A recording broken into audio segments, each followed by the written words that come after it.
नमस्कार। देश की रक्षा सत्ता की राजनीति से संभव है या धर्म से? सर्वोच्च न्यायालय सुप्रीम कोर्ट ऑफ इंडिया नई दिल्ली में जब आप जाएंगे तो ऊपर दीवार में लिखा है जतो धर्मा ततो जया। जहां धर्म है वहीं जय है। देश के राजनीतिज्ञों को बहुत बड़ी गलतफहमी है। सत्ता और सत्ता के बाहर में बैठे लोग हमेशा ये बात करते हैं कि देश की रक्षा राजनीतिज्ञ करते हैं, सत्ता के माध्यम से करते हैं। क्या यह सही है? यह बहुत बड़ी गलतफहमी पालकर लोगों ने रखा है। सबसे पहले मैं आपको बताना चाहता हूं कि देश की रक्षा, प्रकृति की रक्षा वैसे महान संत करते हैं जो लोगों के सामने नहीं आते। हिमालय में तपस्या कर रहे बड़े बड़े गुफाओं में, कांधार में, जंगलों में छुपे मौन खामोश निस्वार्थ ईश्वर की साधना में लीन हजारों संत हैं। कुछ विद्वान कहते हैं कि भारत की भूमि पर 42,000 पूज्यपाद ऐसे संत हैं जो जनता से नहीं मिलते, ईश्वरीय आराधना में लगे रहते हैं।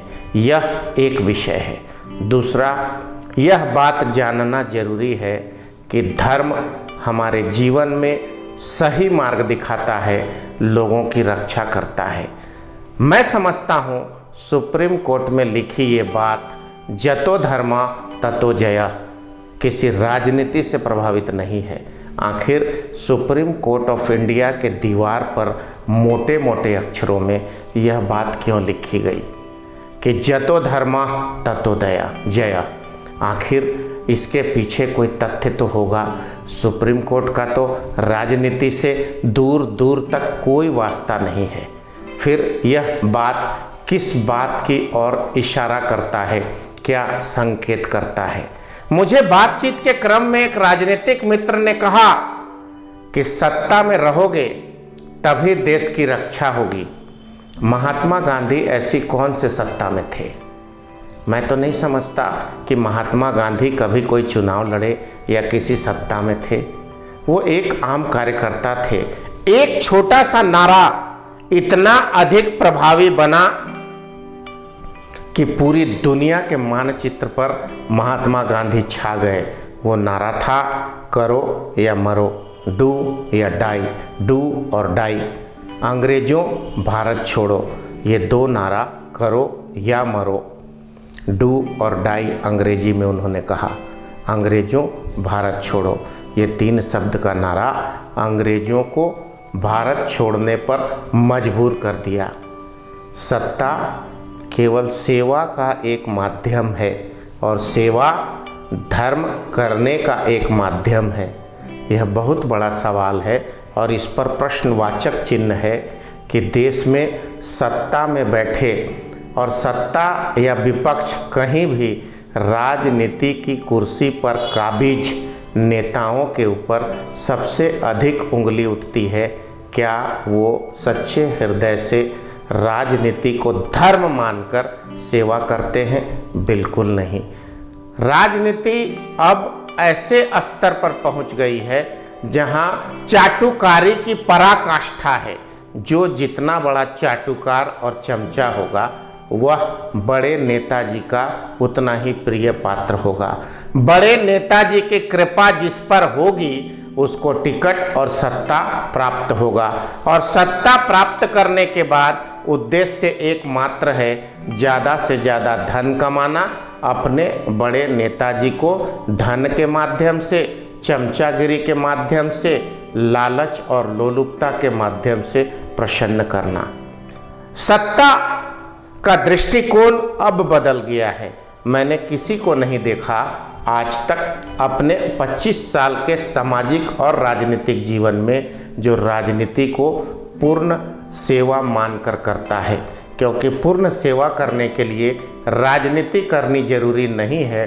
पूर्ण सेवा स्कूल में पढ़ाने वाला एक शिक्षक भी करता है, घर घर में चिट्ठी बांटने वाला एक डाकिया भी करता है, रात भर डंडा लेकर आपके कॉलोनी की पहरेदारी करने वाला चौकीदार भी पूर्ण सेवा करता है, मंदिर में झाड़ू लगाने वाला भी पूर्ण सेवा करता है, अनाज ढोने वाला, ठेला चलाने वाला, सब्जी बेचने वाला भी पूर्ण सेवा करता है, अस्पताल में पखाना साफ करने वाला कर्मचारी भी पूर्ण सेवा करता है। मैं समझता हूँ ये सेवा जो मैं जिक्र किया हमने, वो किसी राजनीतिज्ञ की सेवा से कहीं बड़ी सेवा है। हमें इस बात को नेताओं के दिमाग से निकालना होगा कि तुम महज एक जनता के प्रतिनिधि हो, जनता की सेवा करने के लिए जनता ने तुम्हें 5 साल चुना है। 5 साल के लिए चुने जाने के बाद आपके दिमाग में ये बात आखिर कैसे घर कर गई कि आप सत्ता में आ चुके हैं, अब देश की रक्षा आप ही करेंगे। बिल्कुल गलत बात है।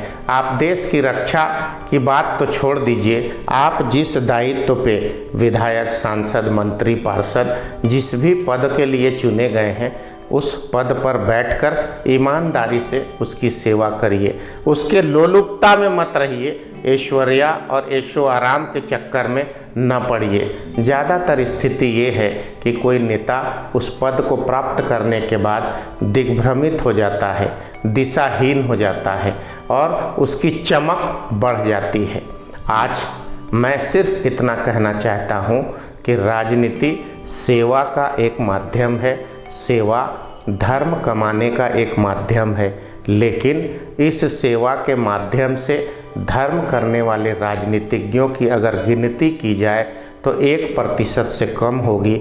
यानी 100 लोग यदि सत्ता के लिए चुने गए हैं, चाहे विपक्ष हो पक्ष हो, जिस भी दायित्व के लिए चुने गए हैं, उसमें 99% लोग न्यायपूर्वक समाज सेवा नहीं कर पाते, यानी धर्म के आधार पर राजनीति नहीं कर पाते।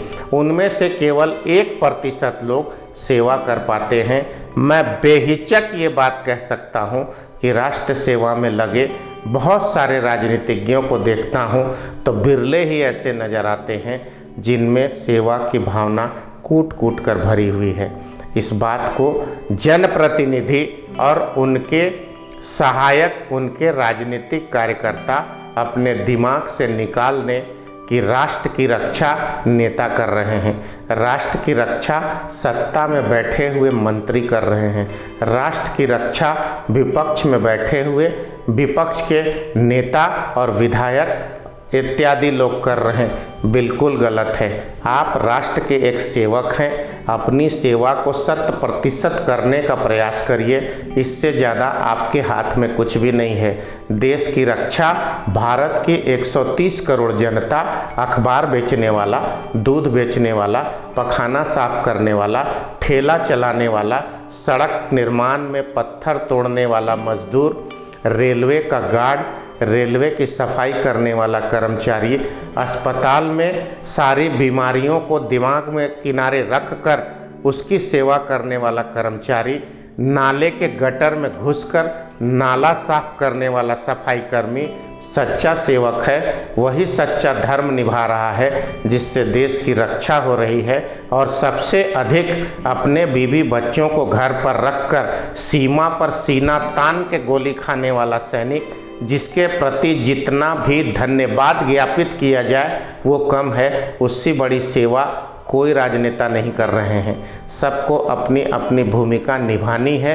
ये दंभ और अहंकार की बात है कि सत्ता में बैठे लोग या राजनीति में उच्च शिखर पर बैठे लोग देश की रक्षा कर रहे हैं। देश की रक्षा एक एक व्यक्ति अपने तरीके से, अपने ईमान धर्म से कर रहा है और कुछ अदृश्य दैविक शक्तियाँ, चमत्कारिक शक्तियाँ, कुछ संत महात्मा और ईश्वर की कृपा देश की रक्षा कर रही है।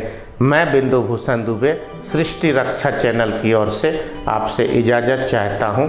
नमस्कार। वंदे मातरम।